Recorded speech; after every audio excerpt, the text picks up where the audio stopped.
Bueno, volvemos con el tema de las drogas una vez más, pero ahora creo yo que con la base de un informe, quizá el más, desde luego el más reciente, el más completo que hemos tenido, tanto en términos globales, que es el que hizo la Comisión Global sobre las Drogas, en donde está Ernesto Zedillo y muchos otros expresidentes y 2 premios Nobel, y esta vez trajeron a México un diagnóstico específico sobre México y cómo regular este asunto. En esos días, el gobierno de México volvió a firmar en la ONU justamente el consenso prohibicionista que ha provocado lo que estos expertos denominan literalmente nada menos que una catástrofe.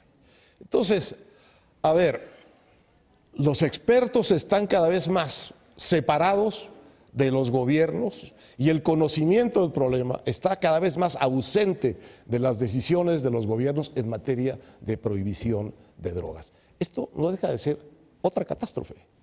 Otra catástrofe. Y luego, creo que algo que ilustra muy bien nuestra política de drogas fue lo que sucedió la semana pasada en el periférico, ¿no? Que encontraron, en el periférico, que encontraron 2 matitas de marihuana en algún lugar, en un bajo puente en el periférico, salió en las noticias y fue el acabose. Pero cuando te digo el acabose fue una locura porque en minutos había elementos del ejército rodeando el área, así con cordones amarillos, ¿no? Salud, Jorge. Rodeando el área con cordones amarillos para extraer las plantas de marihuana, el periférico parado. Emergencia nacional. Emergencia nacional. Creo que eso ilustra tristemente nuestra política de drogas. Macario. Es una situación trágica entre las personas que han muerto en Estados Unidos por sobredosis de opiáceos y los que se han muerto en México por homicidio asociado al crimen organizado. Son 100,000 por año. Esto es una cantidad brutal de personas que están muriendo simple y sencillamente porque la política pública los lleva en esa dirección. Hay además otras personas que mueren por otro tipo de sobredosis en Estados Unidos y en México, es decir, este es el número grandote, pero hay más personas. Vamos a cumplir en muy poco tiempo 100 años de que se nos ocurrió prohibir las drogas. Hay que recordar que esto no viene así desde el principio de los tiempos.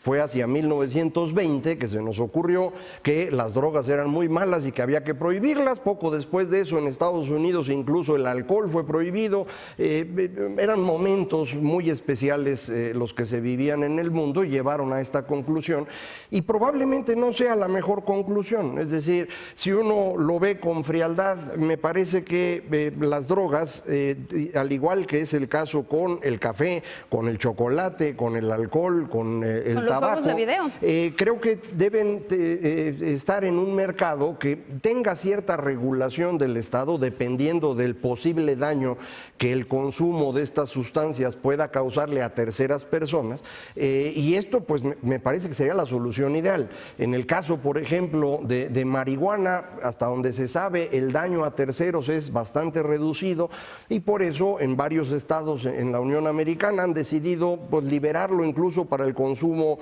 de diversión, como le llaman, recreativo, como le llaman ellos.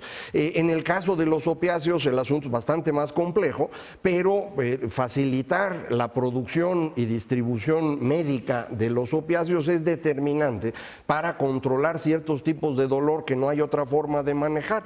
Entonces, pues hay un abanico de cosas que pueden hacerse y reducir un enfrentamiento con un mercado que solo gana cada vez que lo prohíbes. Entonces, pues es más o menos sencilla el análisis. El problema es la aplicación práctica, porque aquí en México no podemos controlar ni el alcohol ni el tabaco, pues ¿de dónde vamos a controlar lo demás, man? El problema, bueno, es que sí lo controlamos, lo suficiente que hay que controlarlo. Pues la mitad del alcohol es adulterado en México. El problema es que si los hechos están indicando esta catástrofe, como la señalan los miembros de la comisión y del informe mexicano, y no tienen ningún peso en la toma de decisiones, porque la toma de decisiones es una toma de decisiones política que está radicada en el consenso prohibitivo global, por cierto, en la ONU. Entonces, el espacio para arreglar esto es prácticamente nulo. Por eso me llama mucho la atención la coincidencia de la presentación de este informe en México, un informe extraordinario, y la firma automática en un momento además de exaltación particular, porque fue el presidente Trump el que hizo la arenga, la invitación. Mi problema, Jorge, con esto es cómo es posible que esté en la ONU radicado el consenso prohibicionista y al mismo tiempo sea una comisión global de las drogas inserta en la ONU, que es en donde están Ernesto Zedillo, Gaviria, Fernando Enrique Cardoso, Mario Vargas Llosa, también de la ONU tenga una conclusión tan adversa, tan contraria, tan radicalmente opuesta al consenso prohibicionista de la organización. Bueno, son dos cosas, Héctor. En primer lugar, digamos, se le llama Comisión Global, etcétera, de la ONU, pero en realidad no es una instancia intragubernamental ni propiamente del secretariado de la ONU en Nueva York ni en Viena. Es una instancia, una comisión formada originalmente por designación cuando Kofi Annan era secretario general.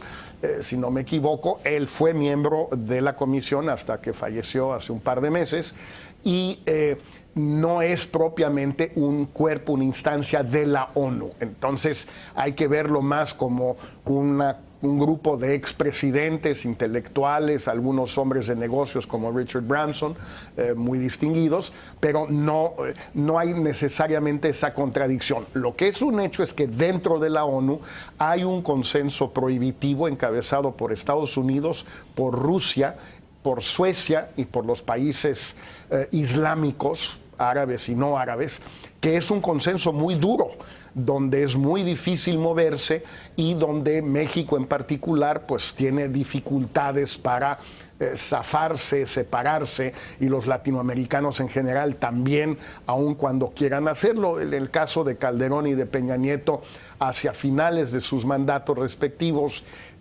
digamos, trataron de alejarse, pero más retóricamente que en los hechos. Ahora, el problema que tenemos es que no sabemos, y no es sospechosismo, pero en fin, no sabemos, volviendo al Musca, qué compromisos asumió México, tanto Peña como López Obrador, con Estados Unidos en materia de drogas y en materia migratoria, para que Trump decidiera ir adelante con el Musca, en las condiciones que él deseaba, de acuerdo, no estoy diciendo que él sacrificó gran cosa, no lo sabemos.